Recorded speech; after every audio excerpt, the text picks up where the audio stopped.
Bonjour à tous, aujourd'hui nous sommes à Springfield dans le Massachusetts et nous sommes au musée national de la ville dans la section qui héberge toute la collection d'Indian. Je vais vous montrer ça tout de suite.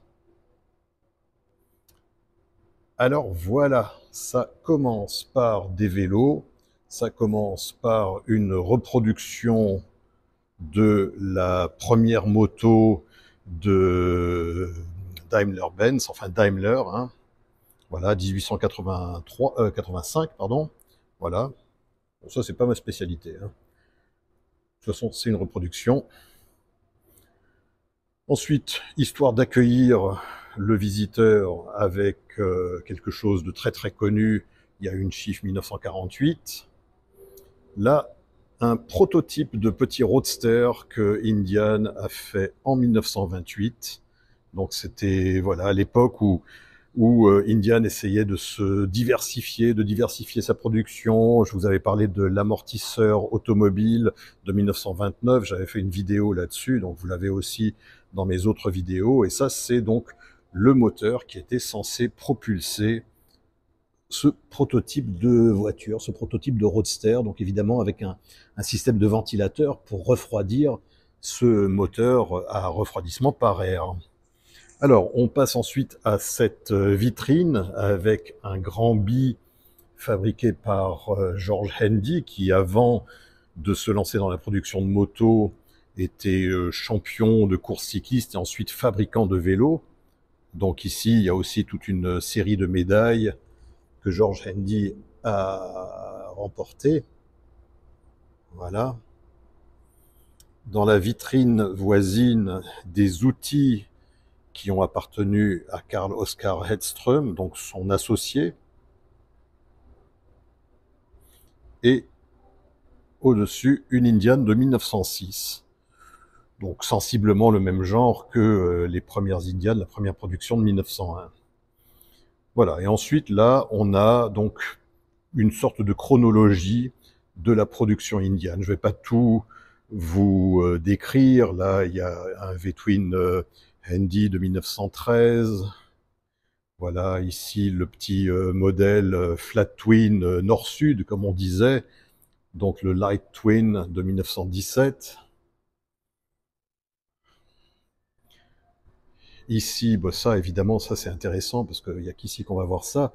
Ça c'est une, comment dire, un éclairage, hein, une suspension de lampes industrielles récupérées donc dans l'usine Indian de State Street.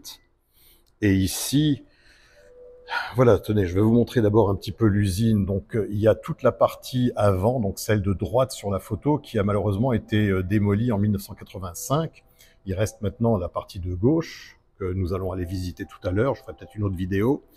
Et là, ce sont des morceaux de briques ornementales, donc le haut d'une colonne qui a été récupérée donc dans l'ancienne usine, et en bas des petites briques. Donc j'en ai une aussi dans mon garage, hein, en France, voilà, qui ressemble exactement à ça.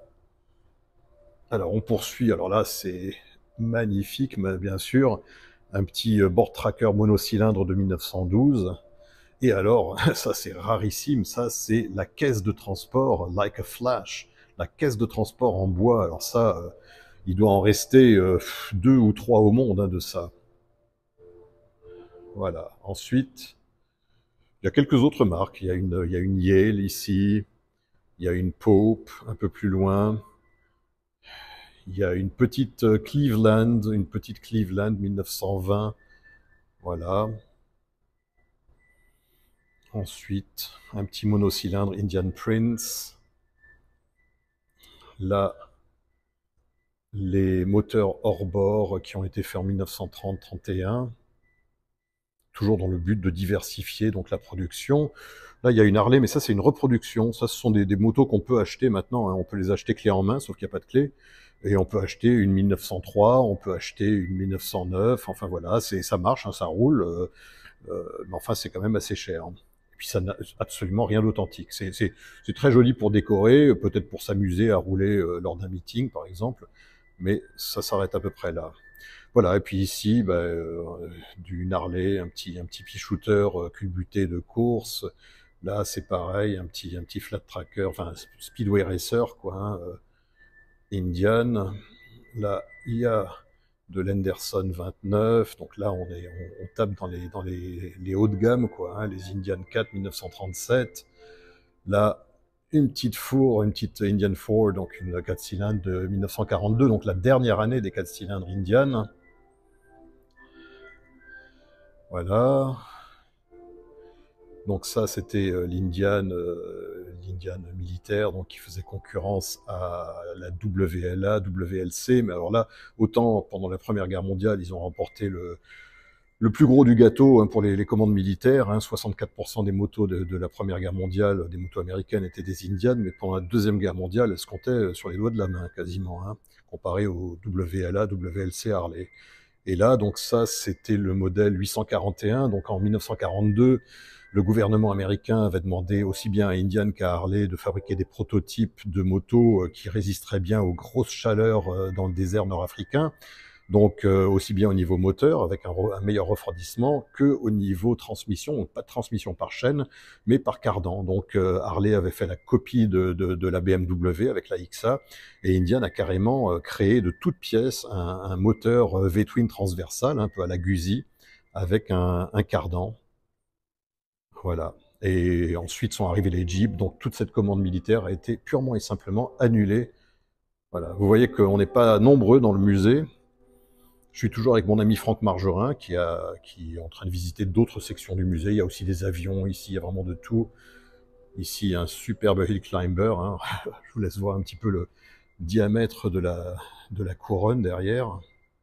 Voilà, donc un petit hill climber de 1926. Là, une Indian Scout 101 de 1929. Donc la 101 était plus longue que les autres scouts. Elle a été faite entre 1929 et 31. Non, 28 et 31, pardon. Et bah, c'est encore la moto favorite des pilotes du mur de la mort. Alors là, ça devient intéressant. Là, c'était un prototype de V8 de chez Indian. Ça, des vieux bidons d'huile Indian. Alors ça, celui du centre, hein, il est rarissime. Ça, c'est le système de ventilateur de voiture, donc on se mettait sur la fenêtre de la voiture. Ça, c'est pareil, ça date de 1929. Ça a été fait en même temps que l'amortisseur auto. Alors ici, bon, là, vous pensez que je vibre devant un pull comme celui-ci. Donc celui-là a appartenu à Henry Ruggieri. Voilà. Ici, des vieux outils Indian. Bon, ça, j'en ai quelques-uns. Oh là là, le moteur, là. Le moteur de Chief 1927 qui a été découpé pour expliquer aux gens comment ça fonctionne. La pendule Indian, je ne sais pas de quelle année elle est, mais Harley en a proposé une comme ça dans son catalogue en 1947, donc absolument identique, mais de couleur verte. Et avec bien sûr marqué Harley Davidson. Ah bah tiens, l'amortisseur auto de 1929, il est là justement. Voilà, je vous avais fait une vidéo donc à ce sujet, hein.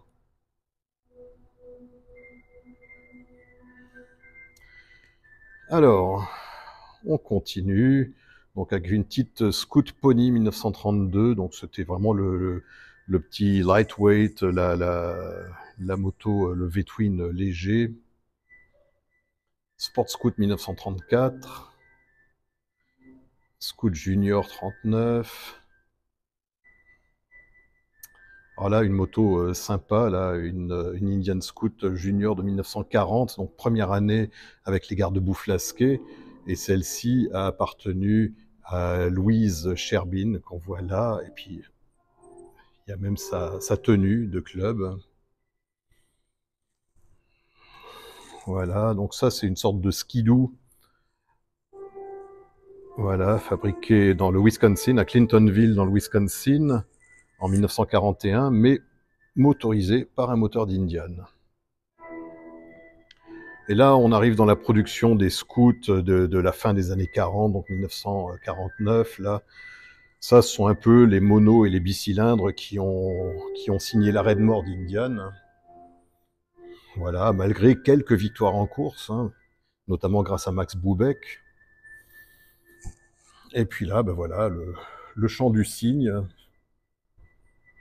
Le chant du cygne, la dernière production d'Indian Chief. Donc à partir de 1950, on était passé de 1200 à 1300 cm3. Et puis la fourche Girder a été remplacée par une fourche télescopique hydraulique. Et le directeur des communications de chez Indian, qui s'appelait Matt Keevers, et que j'ai bien connu, a eu l'idée de rajouter ce petit autocollant 80 derrière le sigle Indian. Et comme il me disait, hein, c'était pour essayer de moderniser un petit peu la ligne, et puis pour bien faire comprendre qu'on était passé de 1200 à 1300 cm3. Voilà.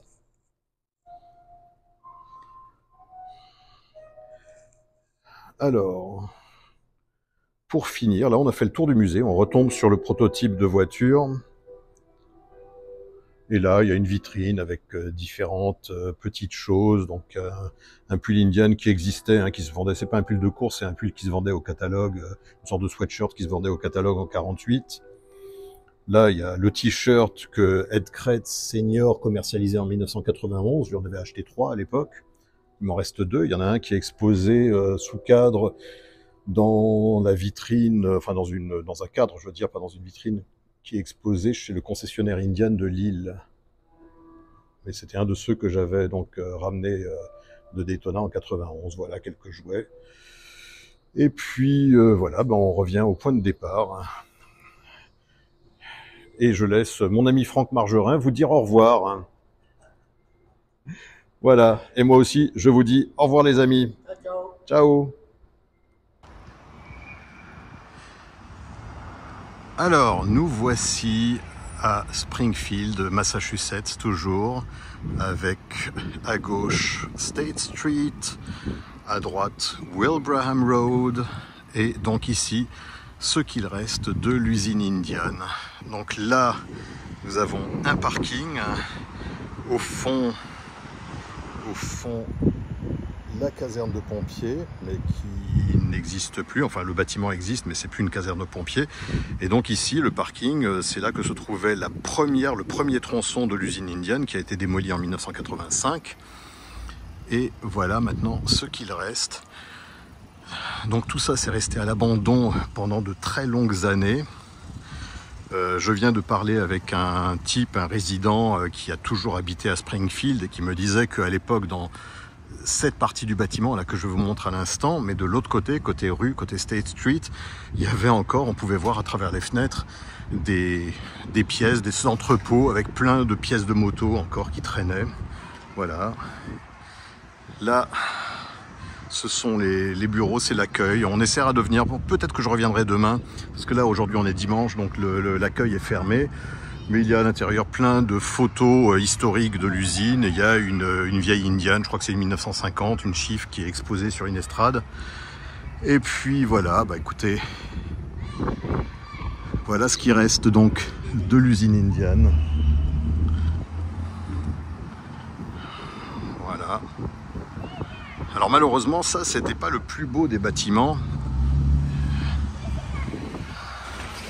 Voilà, c'était pas le plus beau des bâtiments parce que l'autre avait des briques qui étaient ouvragées, il y avait vraiment des colonnes. J'ai fait une photo d'ailleurs dans le musée tout à l'heure, enfin je l'ai même filmé. Hein. Et ça, bon, ben, c'était la partie qui a été ajoutée par la suite, enfin qui existait quand même déjà au milieu des années 15, 20. Voilà. Et on ressort.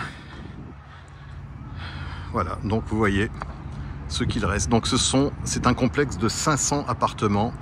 Malheureusement, c'est pas un quartier très bien fréquenté, comme on dit. Hein. Le résident nous a même dit que on valait mieux pas trop traîner dès que le soleil se couchait. Voilà, et plus on monte vers le nord de Springfield, plus ça devient dangereux. Donc voilà, bah je vous ai montré ça. Et puis maintenant, si un jour vous venez à Springfield, bah, si vous devez trouver un hôtel ou un motel, bah, n'allez pas dans les quartiers nord. Voilà, c'est conseil d'un résident. Allez, je vous dis à bientôt. Salut!